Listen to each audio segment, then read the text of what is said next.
With me is a living legend, Colonel Sajjad, who was given the Padma Shri this year by India.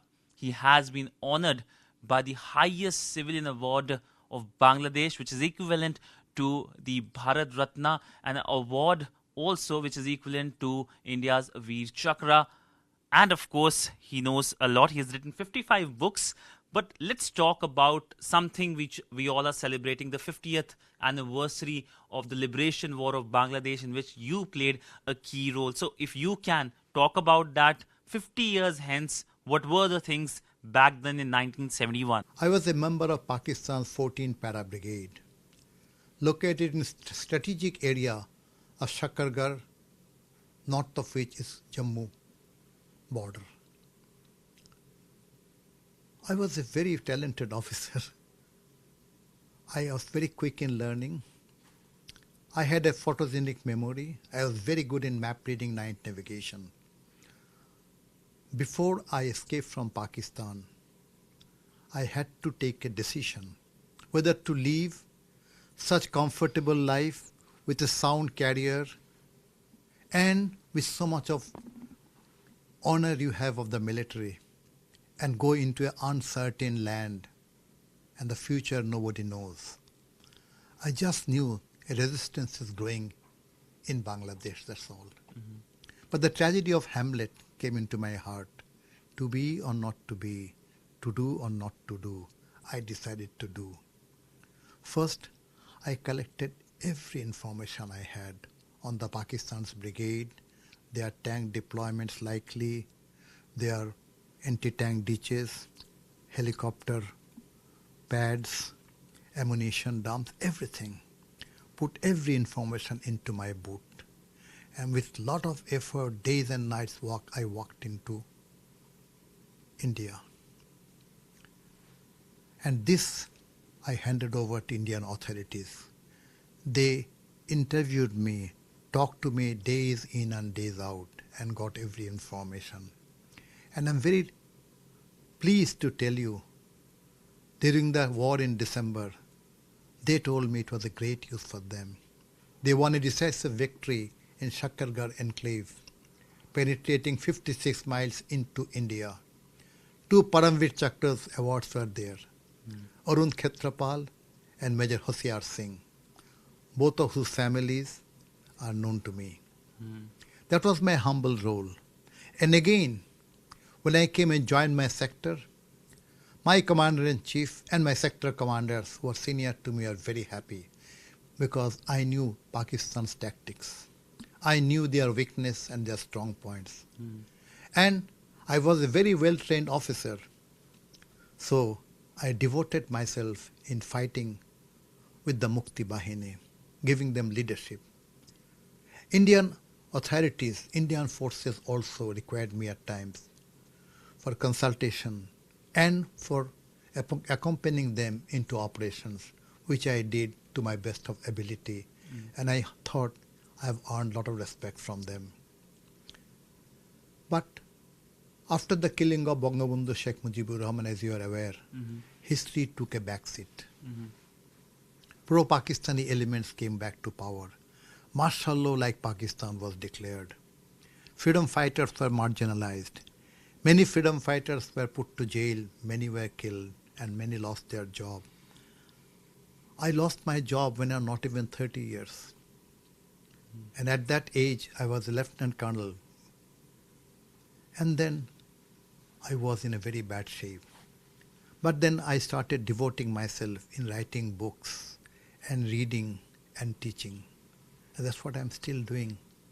When Honorable Sheikh Hasina was elected to power. Talking about the Prime Minister Sheikh Hasina, you were talking about the liberation war.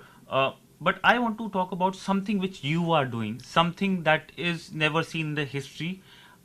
One country is honoring the martyrs of another country. Bangladesh is honoring the martyrs of the Indian army who got martyred during the liberation war of Bangladesh. This has never happened in history, that one country is honoring the martyrs of another country. So if you can talk about that, how you are doing that.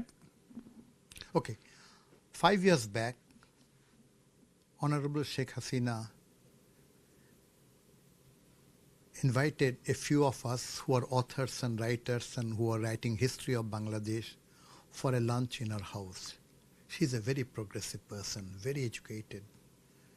And she asked for some opinions from us on how to develop Bangladesh in many other fronts. And I had to take part in the discussion. I stood up and said, Madam Prime Minister, historical injustice is being made. She smiled and said, what injustice have I made? I said, you have honored the Mukti Bahini, every soldier, the martyred soldier. But you haven't ordered another part of Mukti Bahini. He says, which part? I said, Indian soldiers. They are also Mukti soldiers because anybody who fights for freedom is a Mukti soldier. And they fought for independence and Mukti of Bangladesh. And they have died in thousands. We haven't honored them. And that's a historical injustice. She told me that write it down on paper. I thought it's going to take a long time. Within 3 days, she gave the approval.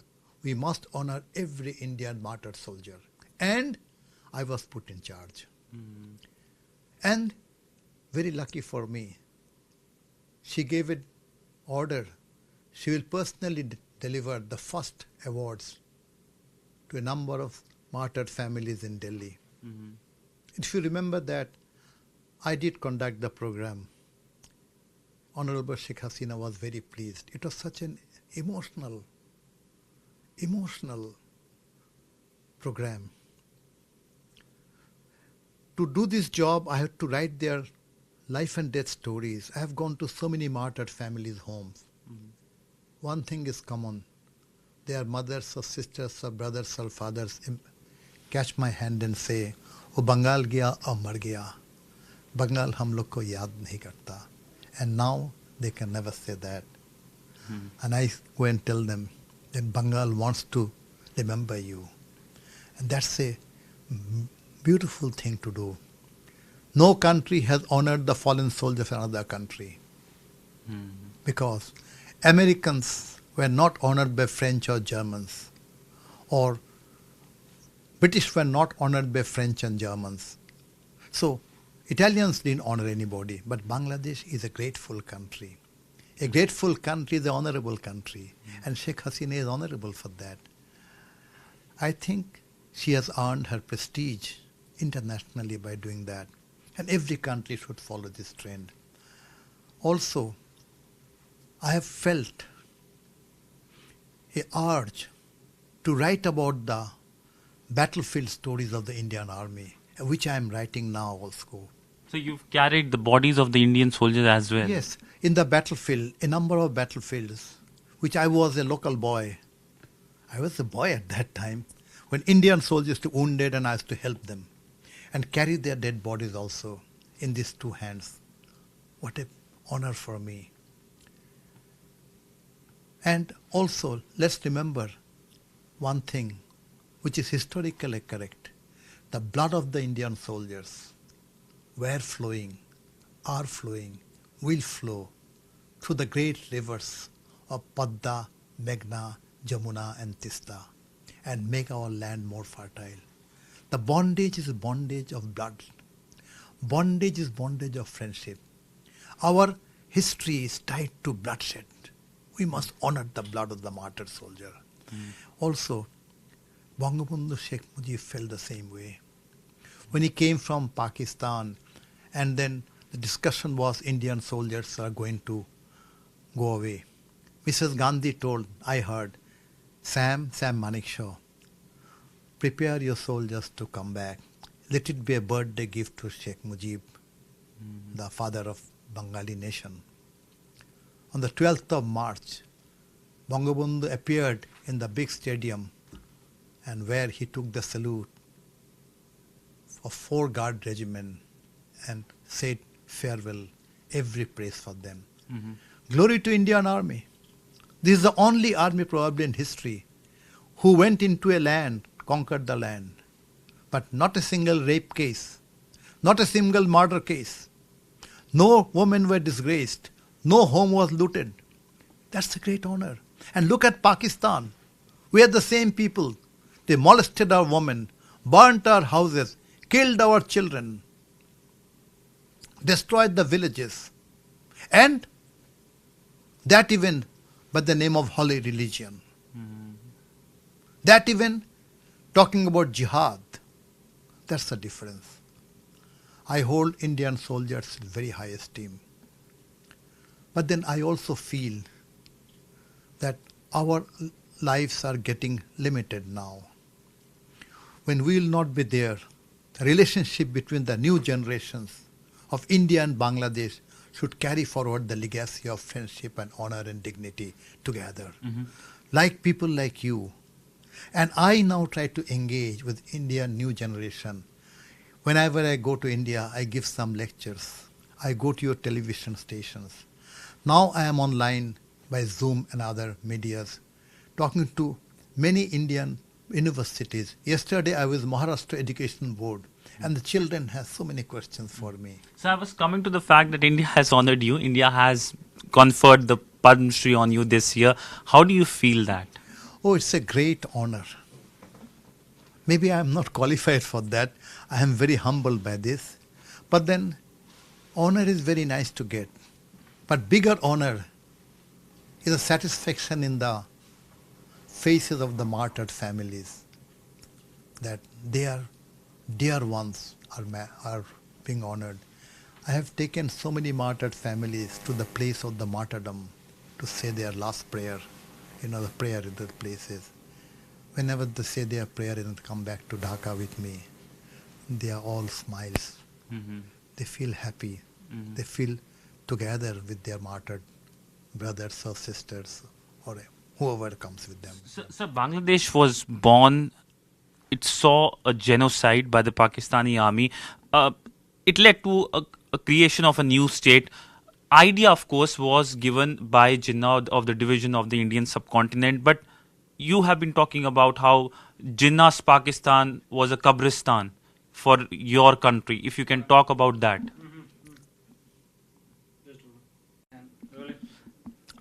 Sir, talking about the events of 1971, the events of 1947 that have, in a sense, changed the political boundaries of the subcontinent, you have been talking about how Jinnah's idea was a Kabristan for your country. It was a coffin for your country. If you can talk about that, 50 years hence, your country has markedly improved its indicators, social indicators.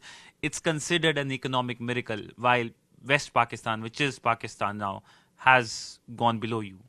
Thank you. I heard a discussion in Pakistan Parliament in the media, and one Parliament member was talking to Mr. Imran Khan in the Parliament, said, develop Pakistan so that it can become like Switzerland. Another person, Parliament member, says, no. First, please develop us so that we can become like Bangladesh. That's very important. Admission. Now, how it became Kabristan is that we lost everything. First, we lost our mother tongue. Our Bangla, with the majority people's language, was deprived. Urdu was made the state language. They took away the capital. We expecting Dhaka to become the capital. They didn't allow us to get government jobs. They marginalized in the defense forces. They had taken away majority of the budget. They took away our democratic rights. We are always under martial law, and the full army was Pakistan's Punjabi elites actually. So we lost everything. And on the boundary of the Kabristan, brave leader Sheikh Mujibur Rahman waged his democratic war. He won the election, people's mandate. He demanded parliament to function, but they started the genocide. But before genocide, he warned the people of Bangladesh on the 7th of March 1971, called for unity, called for resistance if they attack you. He didn't want to be a separatist leader. If you are attacked, fight, and he gave the direction. On 26th March, when the attack was going on, Bangabandhu Declaration of Independence. And then you are taken away to Pakistan as a prisoner. Now, the question is this: why did Pakistanis conduct a genocide? They thought Bengalis cannot fight. They are not a martial race. If you attack them, they'll put their hands up. They will not resist. We can kill everything, loot everything, and subjugate them totally. You'll be surprised. Pakistan is to address the Bengalis as Nakar. And they wanted us to remain as Nakar. But we didn't want to become a servant. We want to become a citizen. And that's the reason when they attacked us, we started fighting. Resistance grew up. And Indians helped us initially with weapons, arms, and training. And we received full support of India. India also greatly helped us by giving shelter to 98 lakhs, 99,305 refugees staying in 826 camps. They were given human treatment, food, clothing, everything. I salute the border people of Bangladesh in India. They shared their food with us, gave their clothes to our poor people. We are very grateful for that. And on 21st of November 1971, Bangladesh and India made an agreement. If Pakistan's attack, because they're expecting something to be happening, that both of us will fight the war together. On the 3rd of December, as you are aware, from Peshawar Air Base of Pakistan, 60 fighter jets took over and bombed 10 airports of India. They thought they have destroyed all the aircraft. Indian strategists are clever. They shifted the aircraft away. Only I think 2 or 3 aircrafts are damaged. And on the same day, Mrs. Indira Gandhi declared war on Pakistan.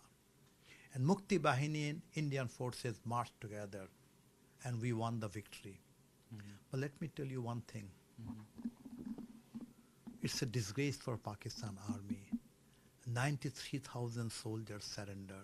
It's a disgrace for Pakistan army because in Dhaka there's 26,572 soldiers, aircraft, tanks, everything. They didn't fight. You know why? Because they lost the will to fight. An army which conducts looting, an army which does genocide, an army which does rape on women of another people, they can never fight. Indian army could fight because they are morally on a higher ground. You don't fight only with your weapon, you fight with your heart also. And their heart was clean. That's the reason. And also, Pakistanis disgraced themselves. It's a shameful surrender. And this surrender also made them a weak nation. Will that weak nation survive future such situations? There are insurgencies in Balochistan. Well, Pakistan, actually, as far as I'm concerned, no country should exist as Pakistan. Because Pakistan was consisted of 2 wings, East and the West. East wing has 56% population, West has 44%. If the majority people go away, then it doesn't remain that country. So this has become Bangladesh. Pakistan could be a Pakistan which is called West Pakistan now. I think I'm historically, politically correct. They should name it as West Pakistan. But the best part is that they should admit war guilt. They should apologize to the entire humanity that they killed 3 million people. One of the worst genocide in the world they have committed. The new generation of Pakistan should rise and demand the generation of 71. Why did you rape? Why did you kill? Why did you break the nation? Why did you bring bad name to our people? That's what they should do. History is a flow of justice. Justice should flow. Well, thank you so much, sir, for speaking to WION and so extensively and so beautifully. You have explained so many things. Perhaps we will get more time in future to speak more. We know that this time the Indian Prime Minister is coming and there is celebration in Dhaka. Dhaka is lit, but the focus, of course, is also on the liberation war of Bangladesh. Thank you so much, sir, for speaking to WION. So that was someone who is a living legend and has a lot of things to tell, something that he wants to give to the younger generation so that the strong Dhaka-New Delhi connect remains. With video journalist Ajit Siddhant Sibal for WION in Dhaka, Bangladesh.